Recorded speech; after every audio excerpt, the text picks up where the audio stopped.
अस्सलामुअलैकुम। जनाब Babubhai सुपारीवाला girls primary school ધોરણ 8 વિષય ગણિત, એમાં પ્રકરણ 11 માપન. અગાઉના તાસની અંદર આપણે સ્વાધ્યાય 11.3ની ચર્ચા કરી હતી.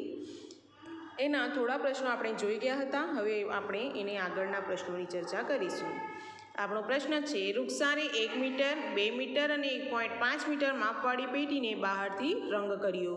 જો તેણે પેટીના તળિયા સિવાય બહારની તરફ બધે રંગ કર્યો હોય તો તેણે કેટલા પૃષ્ઠફળમાં રંગ કર્યો હશે? જો અહીંયા આપણને એક પેટી બતાવી છે, એની લંબાઈ, પહોળાઈ અને ઊંચાઈ આપણને આપી દીધી છે. 2 મીટર, 1 મીટર અને ઊંચાઈ છે 1.5 મીટર.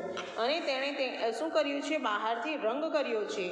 તો એણે તળિયાની અંદર રંગ કર્યો નથી, ફક્ત બહારની બાજુએ રંગ કર્યો છે, એટલે કે તેના પૃષ્ઠફળમાં રંગ કર્યો છે. બરાબર. તો આપણે શોધવાનું છે કે તેણે કેટલા પૃષ્ઠફળમાં રંગ કર્યો હશે. તો આપણે શું કરીશું? આખા જે પેટી છે એનું પૃષ્ઠફળ શોધીશું અને એમાંથી આપણે તળિયાનું જે પૃષ્ઠફળ છે એટલે કે ક્ષેત્રફળ છે તેને આપણે બાદ કરીશું તો આપણને આખું પેટીનું પૃષ્ઠફળ મળશે.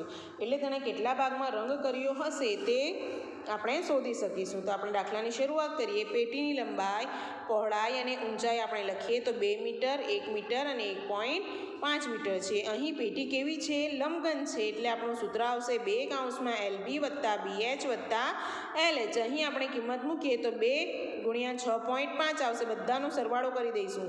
6.5નો ગુણાકાર 2ની સાથે તો 13 મીટરનો વર્ગ, એટલે પેટીનું કુલ પૃષ્ઠફળ આપણને 13 મીટરનો વર્ગ મળે છે. હવે આપણે શું કરીશું? એનું જે તળિયાનું ક્ષેત્રફળ છે એને બાદ કરી દઈશું. બરાબર. તો પહેલાં એનું ક્ષેત્રફળ શોધવું પડશે કે પેટીનું તળિયું રંગવાનું નથી.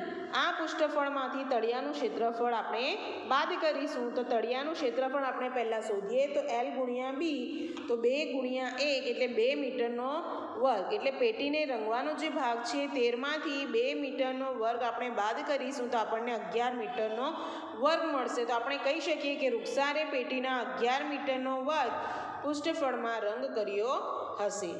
સમજાય છે? એટલે તળિયાનું ક્ષેત્રફળ જે છે એને આપણે આ જે પૃષ્ઠફળ છે એમાંથી બાદ કરી લઈશું. બરાબર. તો આપણને જવાબ મળશે 11 મીટરનો વર્ગ. એના પછીનો પ્રશ્ન છે, 7 મીટર ત્રિજ્યા અને 3 મીટર ઊંચાઈવાળી એક બંધ નળાકાર ટાંકી ધાતુના પતરામાંથી બનાવવામાં આવે છે.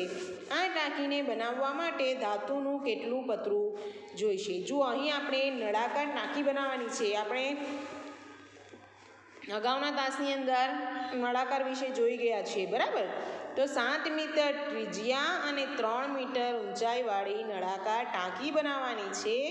તો આ ટાંકીને બનાવવા માટે કેટલા પતરાની જરૂર પડશે તે શોધવાની છે. તો આપણે પહેલાં રકમ પરથી લખી લઈએ કે બંધ નળાકાર ટાંકીની ત્રિજ્યા R બરાબર 7 મીટર અને ઊંચાઈ 3 મીટર છે.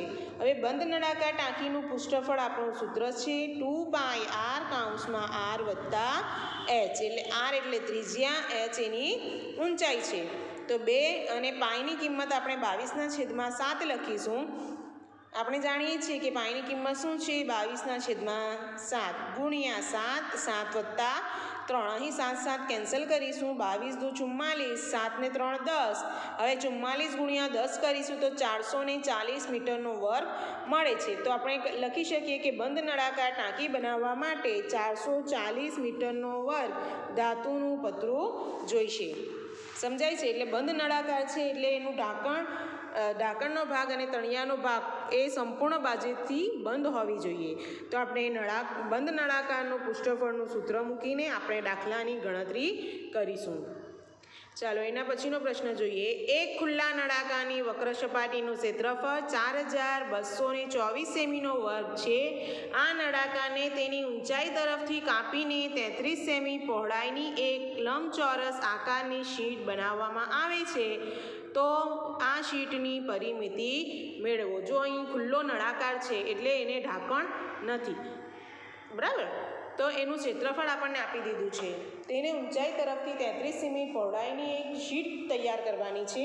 તો આ શીટની પરિમિતિ શોધવાની છે. તો આપણે જોઈએ કે ખુલ્લા નળાકારની વક્ર સપાટીનું ક્ષેત્રફળ 4224 મીટર વર્ગ છે.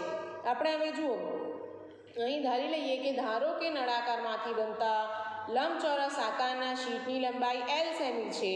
હવે લંબચોરસ છે તો L ગુણ્યા B બરાબર 4224 લખી શકીએ. તો L ગુણ્યા 33 બરાબર 4224. તો L બરાબર 4224 ભાગ્યા 33 વડે ભાગાકાર કરીશું તો L બરાબર 128 સેમીનો વર્ગ, એટલે લંબાઈ આપણને અહીં મળી જાય છે. બરાબર, એટલે કે આ શીટની લંબાઈ 128 સેમી મળે છે. તો આ શીટની પરિમિતિ આપણે શોધી શકીએ કે 2 કૌંસમાં L વત્તા B. તો 2 કૌંસમાં 128 વત્તા 33 બંનેનો સરવાળો 161 આવશે. એનો ગુણાકાર 2ની સાથે તો 322 સેમી મળે છે. એટલે આ લંબચોરસ શીટની પરિમિતિ આપણને 322 સેમી મળે છે. સમજાય છે? એટલે નળાકારમાંથી આપણે આ શીટ તૈયાર કરવાની છે. તો આ શીટની પરિમિતિ 322 સેમીનો વર્ગ મળે છે. ચાલો એના પછીનો પ્રશ્ન જોઈએ. એક કંપની તેના દૂધ પાવડરને એવા નળાકાર ડબ્બામાં પેક કરે છે કે જેનો વ્યાસ 14 સેમી અને ઊંચાઈ 20 સેમી છે. જો અહીં દૂધનો પાવડરનો એક ડબ્બો બતાવ્યો છે, એનો વ્યાસ 14 સેમી છે અને ઊંચાઈ 20 સેમી છે. બાજુની આકૃતિમાં બતાવ્યા પ્રમાણે કંપની ડબ્બાની વક્ર સપાટી ફરતે લેબલ લગાવે છે. જો અહીં જે આપણને આ શેડેડ ભાગ દેખાય છે એ લેબલવાળો ભાગ દર્શાવ્યો છે. બરાબર, જો આ લેબલ નળાકારના શીર્ષ અને તળિયા બંનેથી 2 સેમી દૂર ચોંટાડવામાં આવે છે તો આ લેબલનું ક્ષેત્રફળ શોધો. એટલે ઉપર અને નીચેથી 2 સેન્ટીમીટર દૂર ચોંટાડેલું દેખાય છે. અહીં આ ગેપ તમને જોવા મળે છે. તો અહીંથી 2 અને અહીંથી 2 સેમી જેટલું છોડી દેવામાં આવે છે. બરાબર, તો આ જે લેબલ લગાવેલું છે એનું ક્ષેત્રફળ શોધવાનું છે. તો જુઓ, રકમ સમજી લો. બરાબર, અહીં દૂધનો એક ડબ્બો બતાવ્યો છે, પાવડરનો ડબ્બો. તો એનો વ્યાસ અને એની ઊંચાઈ આપણને બતાવી દીધી છે. કેટલી છે? 20 છે. બરાબર, હવે આ લેબલની લંબાઈ આપણે શોધીશું. તો આપણે જુઓ, આ 20 છે, અહીંયાથી 2 છોડી દીધું, ઉપરથી 2 છોડી દીધી.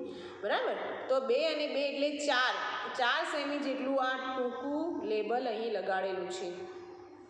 બરાબર, તો આપણે આખરે દાખલો જોઈ લઈએ. નળાકાર ડબ્બા પર લગાવેલ લેબલ પણ નળાકાર હોય છે. તો નળાકારનો વ્યાસ 14 સેમી, ત્રિજ્યા 7 સેમી છે. તો લેબલની ત્રિજ્યા પણ 7 સેમી થશે. પણ લેબલ તળિયેથી 2 સેમી ઉપર અને શીર્ષથી 2 સેમી નીચે છે. તો આપણે કહી શકીએ કે લેબલની ઊંચાઈ શોધવી હોય તો ડબ્બાની ઊંચાઈમાંથી આપણે 2 સેમી જે છોડી દીધા છે એ બાદ કરીશું. તો 20માંથી 4 બાદ કરતાં આપણને 16 મળે છે. તો આપણે નળાકાર લેબલનું ક્ષેત્રફળ શોધવાનું સૂત્ર છે 2πr/h. તો અહીં આપણે પાઈની કિંમત 22/7, r એટલે 7 અને h 16 મળશે. બરાબર, 20ની લંબાઈનો ડબ્બો છે, એમાંથી 2 સેન્ટીમીટર આપણે છોડી દીધું, એટલે 20માંથી આપણે 4 બાદ કર્યા તો 16 મળ્યું ને. તો આ 16 આપણે અહીં મૂક્યું. તો 7 કેન્સલ થશે. 22 × 44 ગુણ્યા 16 કરીશું તો 704 સેમીનો વર્ગ મળે છે. તો આમ લેબલનું ક્ષેત્રફળ 704 સેમીનો વર્ગ થાય છે. તમને આ દાખલાઓ તો સમજ પડી જ ગયા હશે. બરાબર ને? તો તમારે આ દાખલાઓ તમારી નોટબુકની અંદર સારા અક્ષરે કરવાના રહેશે અને સાથે સાથે પુનરાવર્તનમાં પણ તમારે આ દાખલાઓની પ્રેક્ટિસ કરવાની રહેશે. Thank you.